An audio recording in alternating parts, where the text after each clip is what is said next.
Hello, everybody. Thank you for watching this video. I'm so thankful to have my friend Ryan Lefebvre with me here tonight. Before we get started, I just want to let you know, for those who don't know, the reason for this video is I just recently wrapped up a series at church, Blue Springs Assembly.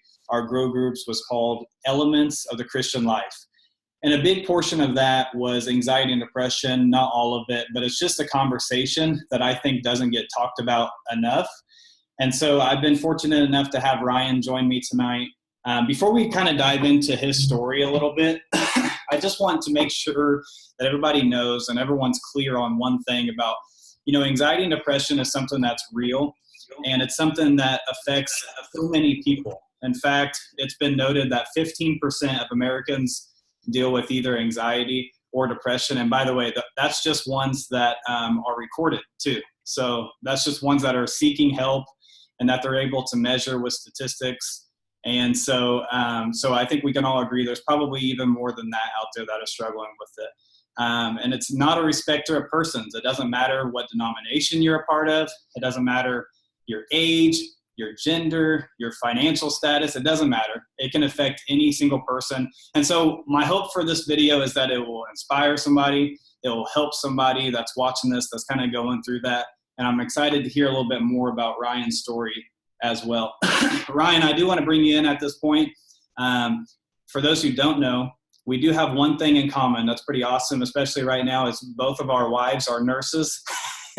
And I'm so thankful for nurses right now, especially in all of this that's going on. It's a unique Mother's Day for you. I was thinking about this. You're usually probably not home right about now. So how are you? How's your family? And how was your guys' Mother's Day yesterday? Yeah, thanks for asking, Joey.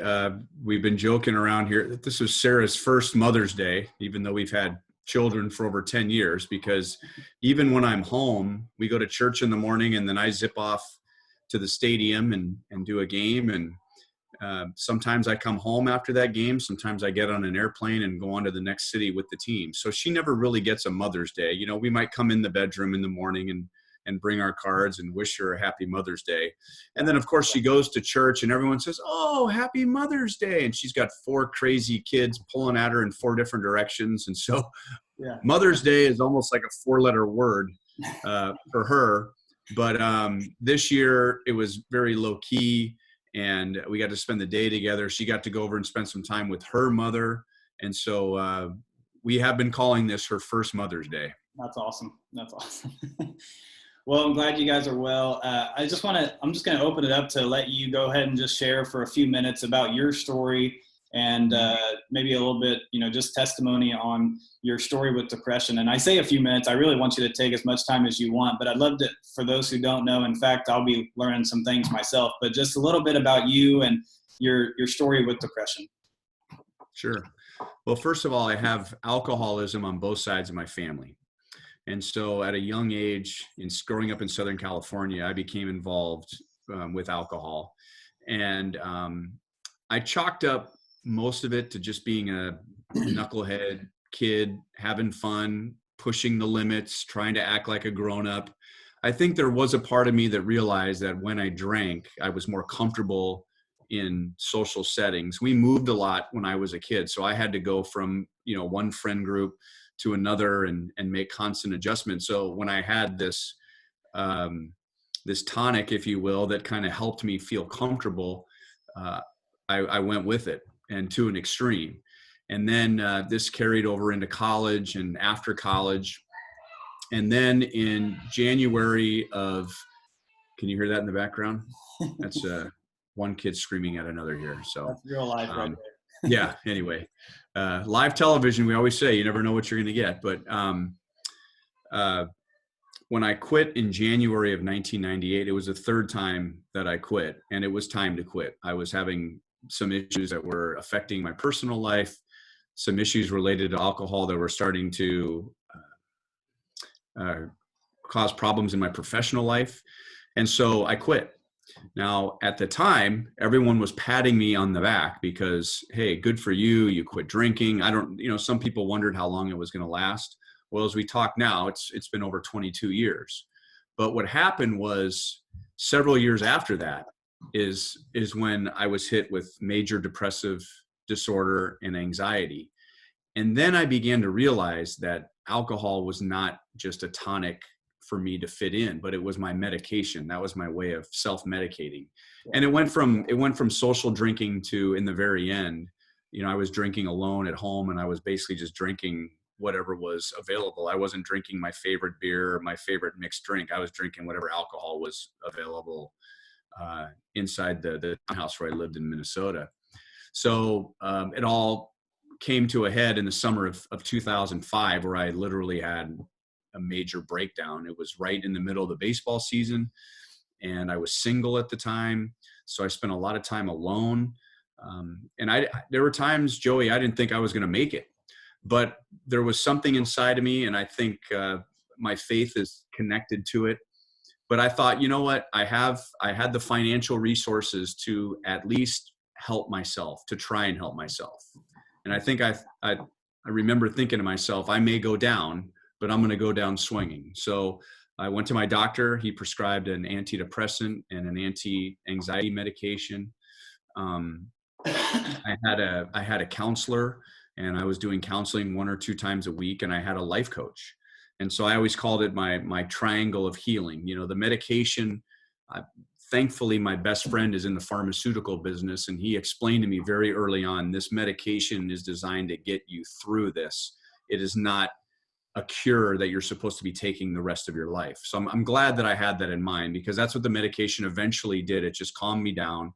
I had a counselor that was able to connect some dots to my past and reveal to me some blind spots that I had, some insecurities that I had. It explained a lot of poor choices and bad behavior because of those insecurities. And then I had a life coach who essentially said, okay, we have all this information, and now what are you going to do as far as building a new life? And I was listening to you talk about those statistics. And the reason I brought up alcoholism is because, you made a good point that those are just the people who are diagnosed with depression. Those are the people that have gone to a doctor because of depression.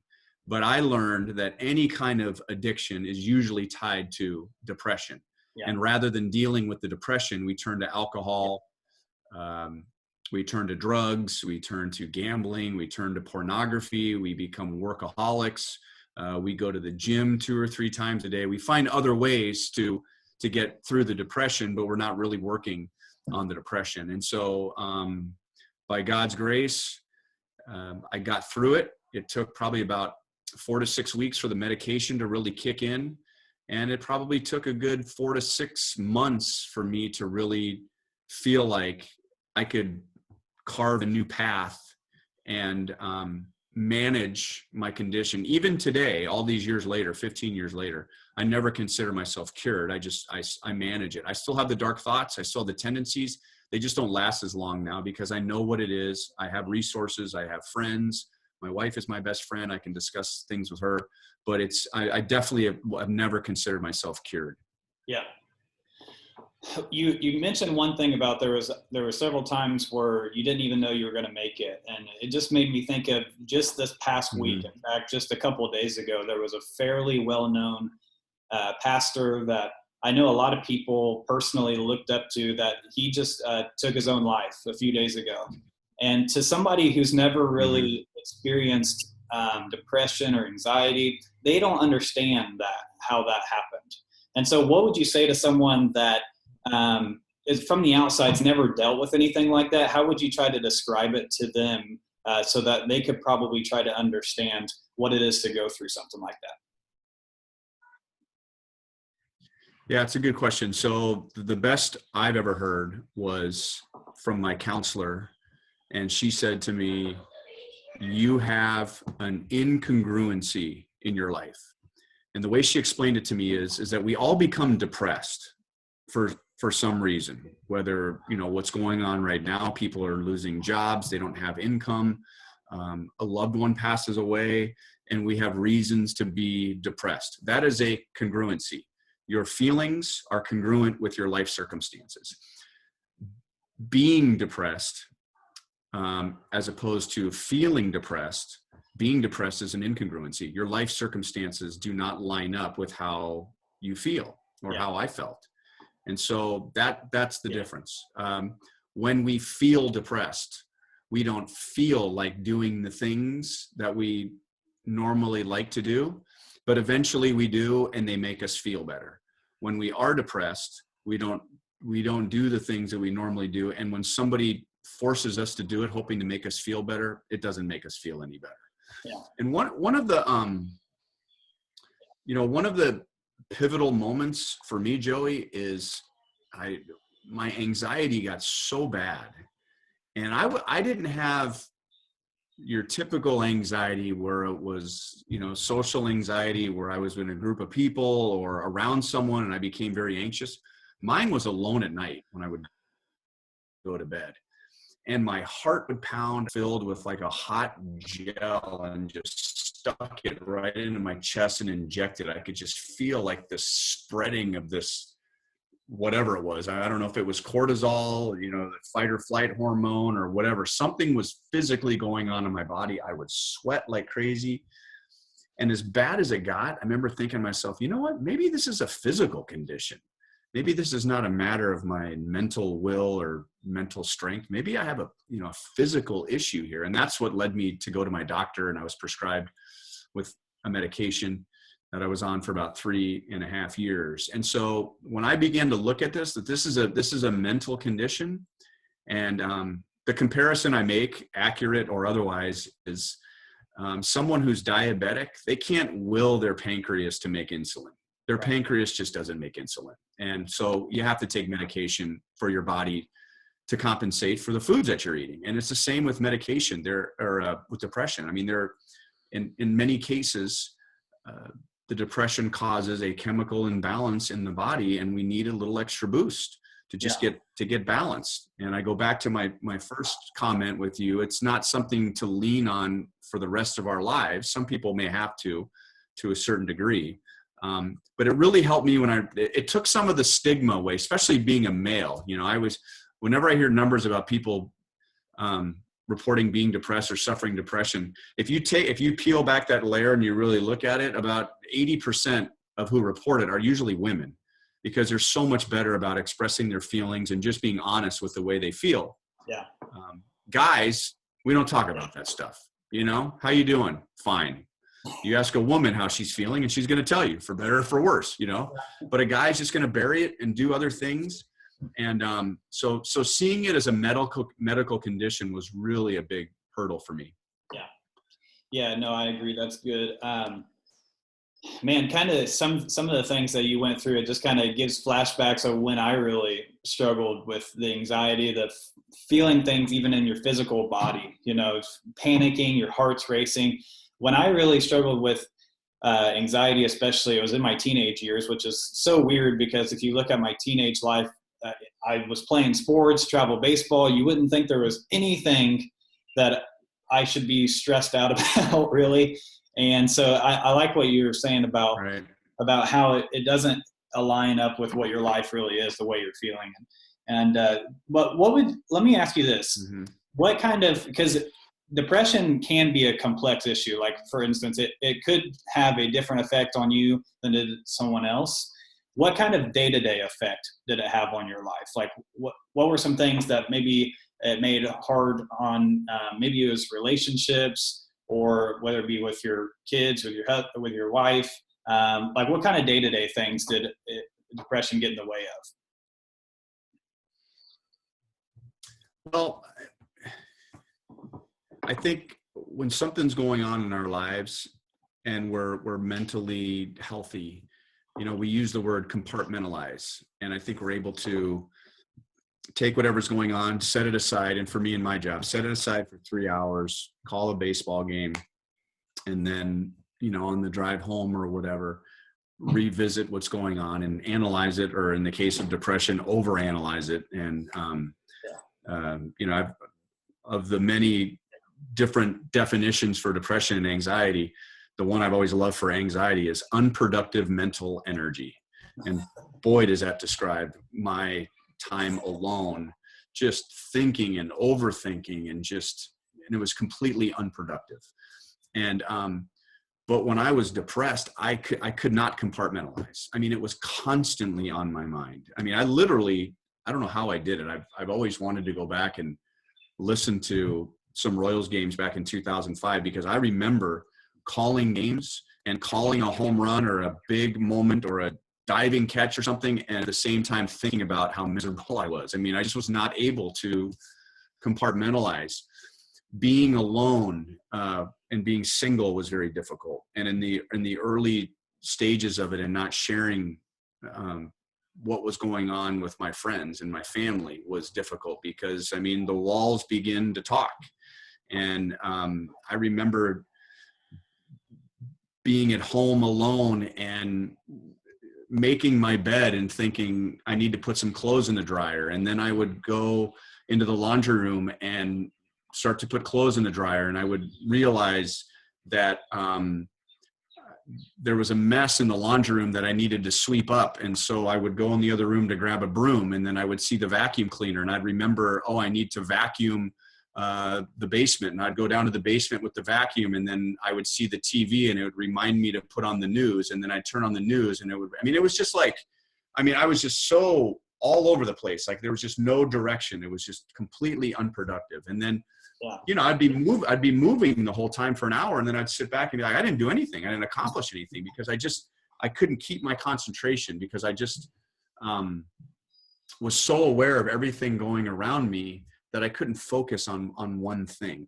Yeah. And that was probably the day-to-day struggle for me, was just feeling overwhelmed and out of control. And it seemed that, and I don't know, I can't prove this, so no one's ever told me this before, but I always felt like in the darkest time of my depression, like there was a part of the brain that turns on that isn't normally on. And it's like a radar. Like, I could hear everything. I could see everything. I could just take everything in. I was so much more aware of what was going on around me, but it wasn't a good thing. It was distracting. And it was like, I wonder what they're talking about. Oh, look at them. They look so happy. I'm never going to be happy like they are. Oh, that song I've heard, that song reminds, it was just like madness all the time. Whereas, when I was constantly distracted. So that was probably, other than just feeling hopeless and despair and all the, classic symptoms of depression, I think when you talk about the day-to-day, just distracted and just scattered and overwhelmed all the time. Yeah, no, that's good. Really good. I wanted to ask your opinion about this, something I've been pretty passionate about, and trying to help with this, as well as my position as I feel a call of ministry on my life. And I always want to be sensitive to those with mental health or struggling with mental health, anxiety, and depression. But I feel like the church as a whole, and I don't mean any one particular church, any one particular denomination, but the church as a whole, I think personally falls short sometimes when it comes to offering solutions and or just opening the conversation on how we can help those and provide solutions for them as well. Is this something that you've kind of been noticing as well? And what's your thoughts on that? Yeah, I do have some thoughts on that, because I'm a man of faith, and I consider myself a man of faith as I was going through this. I mean, my relationship with God was right in the middle of my going through the depression and recovering from depression. I mean, I think I took my prayer life to another level, where I would go on walks and I would just talk out loud to God. I mean, I would have a conversation, and I would talk and I would talk and I would talk. Yeah. And I look back on it now, and I feel like there were many times during the conversation that God wanted to respond, but I wouldn't stop talking and allow him to respond. Yeah. But, I think at the very core of Christianity is Jesus healing the sick, Jesus healing someone who is demon possessed. And sometimes it feels like we're demon possessed when we're depressed. And so far be it for me to put God or Jesus in a box or put any limits on Jesus in a box. But I think the church is getting better now, just because there's more awareness of depression. But I think back when I was going through it, there was just a lot of focus on that I just needed to pray more, as if something was wrong with my walk. I wasn't reading my Bible enough, or I wasn't praying enough. And And you know what? Some of those people were probably right, but it wasn't very reassuring. And when I read about Jesus, Jesus obviously spoke a lot in parables, and Jesus connected with people, and he told stories, and occasionally, at least my interpretation of Jesus's ministry, occasionally he would quote scripture from the Old Testament. But it was more about just relationship and being there with people and making people feel accepted, and making them feel as if they're not an outsider and that they were understood. And so there were a lot of well-meaning people in the church that when I would talk about my depression, they would give me their favorite scripture, or they would give me a book to read. Yeah. And they were well-meaning. Yeah. But the Jesus I know is someone who first puts his arm around us and is with us and listens to us and accepts us. And then he says, okay, if you want to be healed, then this is what you need to do. And so, I think that's number one for me, is to just listen and to just understand, to try and understand. Right. I'm like you, when I went through my major depression in 2005, I was 34 years old. I lived in a 4-bedroom house on Lake Winnebago. I had 2 cars in the garage. I had a boat and a jet ski down at my dock, and I was broadcasting Major League Baseball. Why would I be depressed? I was like the perfect light beer commercial guy. Who wouldn't want to have my life, But my answer to that always was, tastes great, but less filling.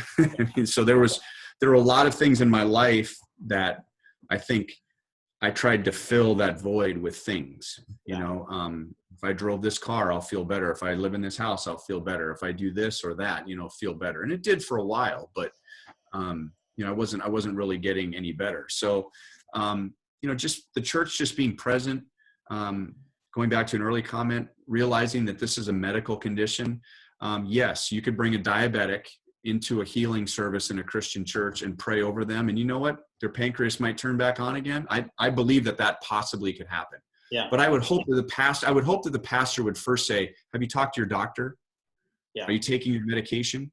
And so being present, understanding that, that this is a medical condition. And it's not a reflection of poor spirituality. And that's kind of the vibe I got from my Christian friends. And the third thing is, and I'm sorry, I'm just kind of rambling on here, but the third thing for me in regard to the church was, you know what my depression was in the big picture, is it was an answer to a prayer from a year or two before that. One of my best friends at that time, and still now, is Mike Sweeney. And he was playing for the Royals at the time. We're about the same age. We were both single, and we both have a Catholic upbringing, and we just connected on a lot of things. And Mike once shared with me, it's in the Psalms, it's in other places, the Bible, but in particular in the Psalms, it talks about being purified, like a silversmith or a goldsmith. And he explained to me, do you know how they would purify silver? Of course, I had no idea. So he said they would take the raw metal. The silversmith takes the raw metal, and he puts a flame underneath the silver, and the flame burns the impurities to the surface. And the skill of the silversmith is to hold the metal, and as the impurities come up, to wipe them away until either there are no impurities or there's barely any impurities, and then you have to take the flame away, or you'll take the process too far and you'll damage the silver. And I thought, wow, that's great. So I prayed for purification. There were things in my life that needed to be purified. Well, Guess what? God answered my prayer, and he put a flame underneath me, and it burned, and it was painful, but through the process, a lot of impurities came to the surface. Yeah. And he was the one, I believe, who was wiping them away, because I couldn't deal with them until they were in front of me and I could see them, wiping them away. And he took me to my breaking point a few times, but he pulled the flame away before before I was damaged. Yeah. And I can tell you right now that when I look back on it, it was the worst thing that's ever happened to me in my life. And it was the best thing that ever happened to me in my life, because the spiritual component of it was I discovered a lot of things that I asked God to reveal about me. And unfortunately, Amazon Prime doesn't just deliver a book of things that you need to change in your life. Usually we have to go through some pain to get through that. So that would be my spiritual assessment of how to support someone who's going through depression. Yeah, a couple of things I want to bring up that you talked about. So much good stuff. That was really good. First off, you had mentioned it earlier. Really, anybody that's noticing an addictive behavior, they probably are depressed. And it can be something so small too. I mean, yes, it can be alcohol and drugs, which we know so many people that suffer from that, and pornography as well. Man, the statistics on that are staggering alone. But even food, I know for me, I've been addicted to food before, and then I look back on it, and I'm just beating myself up. I'm constantly, kind of what you were saying, thinking about my body. I'm nothing. I'm worth nothing. It can be the smallest things, and so, I just think it's a good point that you brought up on addiction and the depression side of things. The second thing I was thinking, Joey, let me, sorry to interrupt, but let me say something about the food part too, because that is important. And I'm biased because my wife is a nutritional therapist. She's a registered nurse with an emphasis on nutritional therapy. And so this is stuff I've just learned in the last few years through her studies, but food is a big part of it. Yeah. And, I'm convinced that a lot of the depression that's going on today is because of the fuel that we're putting in our bodies. Yeah. Would you put a Diet Mountain Dew into your car and expect it to perform well? No, you'd never put something like that in your car because you'd wreck the engine. And so I probably shouldn't be using that soda in particular, but I just picked one. But think of when we're putting things into our bodies and we're expecting our bodies to function. And a majority of the balancing and calming hormones that keep us balanced in life they're created in our gut. And so here we are putting junk into our bodies and wondering why we feel terrible. So I'm glad you brought that up, because I'm not saying if you start eating carrots and broccoli, your depression is going to go away. But if you replace some foods with other foods, that's a new part of a lot of the research with depression now, is just simply just changing your diet, because you're just like if you were to put in a diet soda into your car and it's stuttering and it's not performing well, sometimes just changing the fuel makes your car run better. And sometimes changing the fuel in our bodies also makes us feel better. Yeah, no, that's good. The other thing I was going to mention, you said something that I quoted so many times in our class, our 12-week class that we just wrapped up, about, you said it word for word, like in the darkest times of my anxiety and depression, if someone just told me that I need to pray more, then I would have been so turned off. I wouldn't have known. I would have felt probably worse about myself, even though, I probably could have prayed more. I probably could have read the word more. But I think understanding that it is a real condition, and that, yes, God is going to help us through it. I believe ultimately He wants us to be healthy and He wants us to be healed of it. But also community is such a huge part of that. I think fellowship and community is good. And it sounds like that was one thing you got with a coach as well. So I really like what you said about that. I think it's really good stuff. Any thoughts on that? Yeah, and because of all the things I've talked to you about, probably the most effective part of my healing was when I began to share with other people what was going on with me, when I felt brave enough to share it.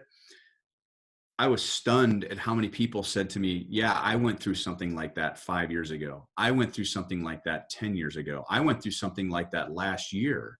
And I would look at them and I would think, there is no way you went through what I went through, because look at you now. Yeah. You've got it all together.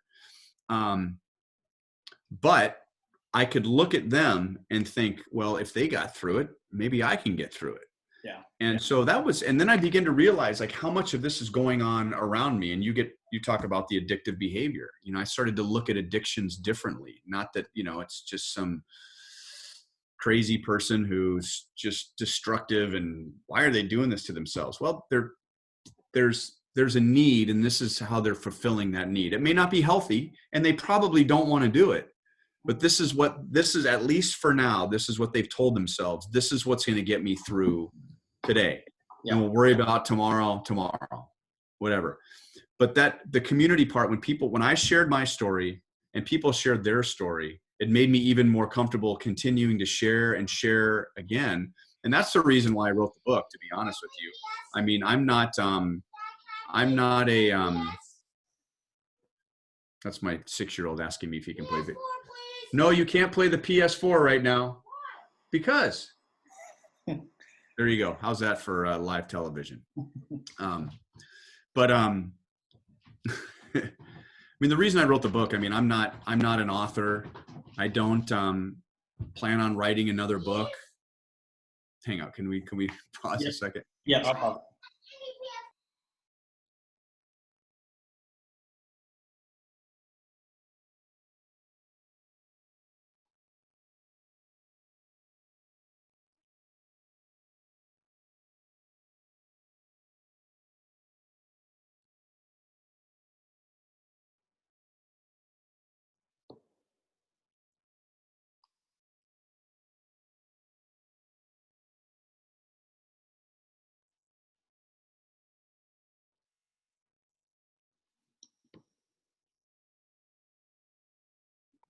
Sorry about that. No, you're good. You want me to start that whole answer over again? I'll just edit it so you can just start with the reason I wrote the book.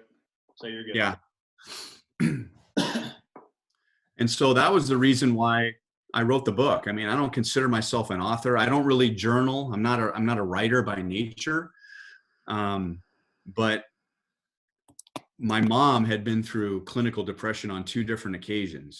And so she was more than just my mother through all of this. I mean, she was a great resource. And as I started to get better, she would say, you know, I would be driving home from a counseling session. I would call her on the phone and say, oh my gosh, I just learned something about myself today I was never aware of. And I think it explains why I did this, that, and the other thing. And she would say, write it down, to journal it. And her thinking was, because she knew I was reading quite a bit at the time. There weren't many books at the time, first person accounts of, you know, people going through depression. Yeah. But she knew I was reading, and she knew I was gaining some momentum by reading.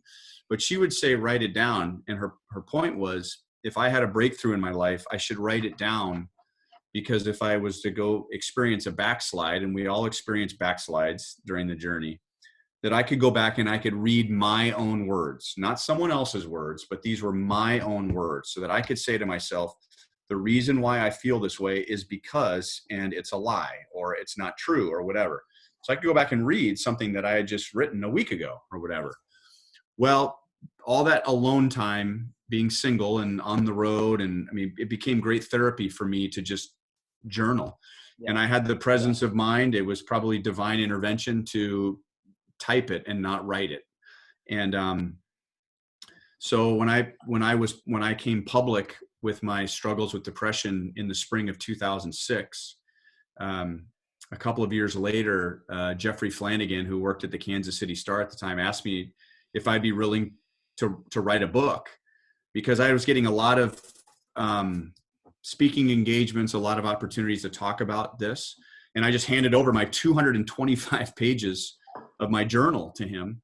And the reason being, I was aware that this was going on and people just needed to know. Not necessarily, they didn't need to know my story. They just needed to know that there's somebody else out there that's going through this, and they're going through maybe the exact same things they were going through. And you've already said here in our conversation, when I was talking to you, you said, wow, that brings back some memories of what I went through. Well, if you were still going through that right now, that would be very empowering, because you think, well, what a relief. I'm not the only one who's experienced these things. So that's why I wrote the book. It's just taking my very unique platform, taking my story and sharing it. And the most rewarding thing for me through all of that is just to have someone come up to me. It happens a lot. It'll be after a game. It'll be late after a game. And I'll come walking out of the stadium to my car, and someone will walk up to me and say, I read your book and I'm just really grateful because it helped me. And that's the reason why I read it. So to circle back to your original question, the reason for community is just, it's the old iron sharpening iron. You know, you share what's going on in your life. I share what's going on in my life. And let's also not just share our challenges, but share our triumphs, because one person's triumph can lead to someone else saying, you know what, I think I'll give it a shot. Yeah. No, that's good. Last question I have for you. So we've kind of talked about the statistics of people that are going through anxiety and depression. I don't know how many people are going to watch this, but there's a good chance that someone is dealing with this. And so let me just ask you this. What are the first, 2 or 3 steps that you would tell somebody that kind of just feels like, I don't know what else to do? What would you tell that person? Like, here's what you need to do today in order to help with your road to recovery. Well, I can tell you what happened to me. I had my mental breakdown in August of 2005. The next morning I called my mom. We had an off day. And so I called my mom, and she, being my mother, knew something about the tone of my voice that I was in trouble. And I don't remember what I told her or how I told her, but she said, I need you to call somebody today, meaning a counselor. Yeah. I need you to go either talk to somebody today or set up an appointment today. And if you don't know somebody, I know that you know somebody who knows somebody. And maybe you know somebody who knows somebody who knows somebody, but you need to call right now and set up an appointment. So I called my chiropractor and Emily Long, and I told her, and she and I developed a friendship, and I felt like she was trusted, and my instinct, she's a woman of faith. It was my instinct to call her. And she put me in touch with my counselor, Dale Williamson. I'll never forget calling Dale Williamson's number. I didn't know her. She didn't know me. And her voicemail said, this is Dale Williamson, licensed professional counselor and registered play therapist. And I didn't know what that meant, but I left her a message. She called me back in like an hour and said, I actually have an opening tonight at 5:30. And so by calling my mom, and maybe someone's mother is not a part of their life anymore, but there's somebody who has a trusted friend to say, hey, I really think I'm in trouble here. I'm having these thoughts. I'm having these feelings. They're not going away. If the friend isn't a good enough resource, the friend might know someone who's a better resource. And I remember driving home that night, after having my first meeting with Dale Williamson. I probably cried for more than half of it because I was just kind of unloading all these feelings. But that was the beginning of the healing process. I mean, and when I left, we had set up another appointment. And so as bad as that week was, I knew I had another appointment with her. And so I got in with a professional. So that's number one. Number two, this is a medical condition. Depression, major depressive disorder, is a medical condition.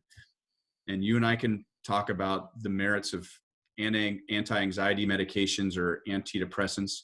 I can only speak about my experience, and I go back to my best friend's advice. These are temporary to get you over the hump, but the goal is to get off of these. And I'm glad he told me that, because the medications worked for me. They helped me get through.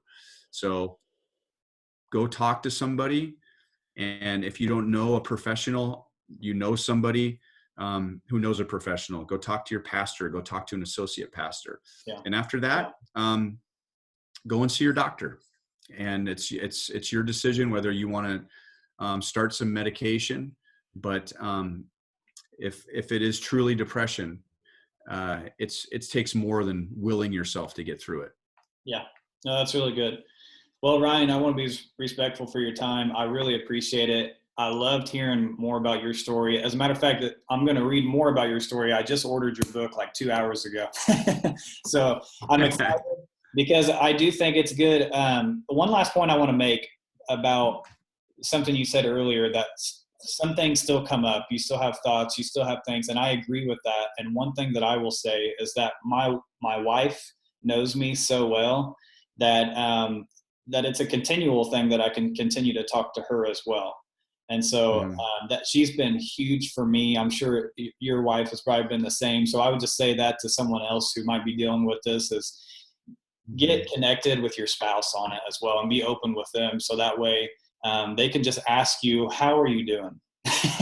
You know, so Right. I think Right. that's such a good thing to know too. And So, you know, if you know somebody that you feel is depressed, um, how are you? yeah, You know, no, really, how are you? Or as my mom used to say to me, what are you thinking right now?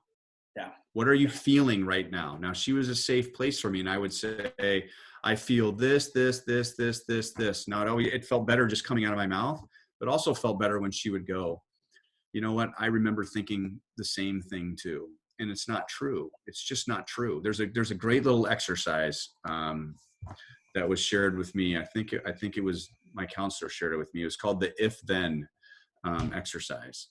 And it just helped to kind of get my mind right, even if it was for 15 minutes to get my mind right.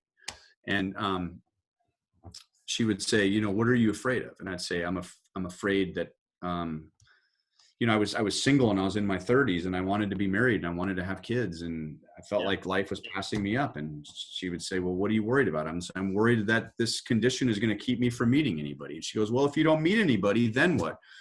Well, if I don't meet anybody, then, you know, I'm just going to be this lonely, miserable person the rest of my life. Well, if you're a lonely, personal, you know, miserable person the rest of your life, then what? Well, then I'll just, you know, rot away in my house and I probably won't be effective in my job and they'll probably fire me. Okay, if they fire you, then what? Well, then, you know, I'll, you know, I'll be locked in my house and I won't have any friends and and she goes, okay, so if you don't meet anybody, you're not going to have any friends.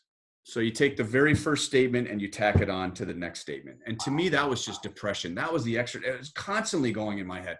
If this, and I would have myself convinced, my brain would have me convinced of something 10 years down the road, which was never going to happen in the first place. And so Dale would reel me back in and say, so let me get this straight. If you don't meet somebody, then you're not going to have any friends and you're going to spend the rest of your life all alone in your house. And I would think, even in my darkest days, I would think, yeah, that doesn't sound very rational. So how are you doing? How are you really doing? And what are you feeling right now? And just let them talk. Don't give any advice. Don't, in the very beginning is not the best time for your favorite scripture. yeah, That'll come somewhere down the road. Let them see Jesus in you, not in the Bible immediately. Let them just see Christ in you first, and just listen. And when the time's right, you'll know when to say, do you really believe that's true, or do you believe that that's a lie? yeah. And that's when the circuits start to reconnect again, as far as an interpersonal interpersonal relationship. Yeah, that's good. I like the quote that says, like, I think it was like 97% of the things that we worry about never happen. Yeah. It's just, Yeah. Right. but anyway, man, thank you so much for your time. I'm hoping we can stay in touch. And I have to admit, I'm really excited for you to go to work. I'm dying for sports to be back on. So I'm ready for you to get back to work. But anyway, thank you so much. And we'll be in touch. Okay, sir? All right. You got it, Joey. Thanks a lot, bud. Thanks. See you. Have a good night. Okay. Bye.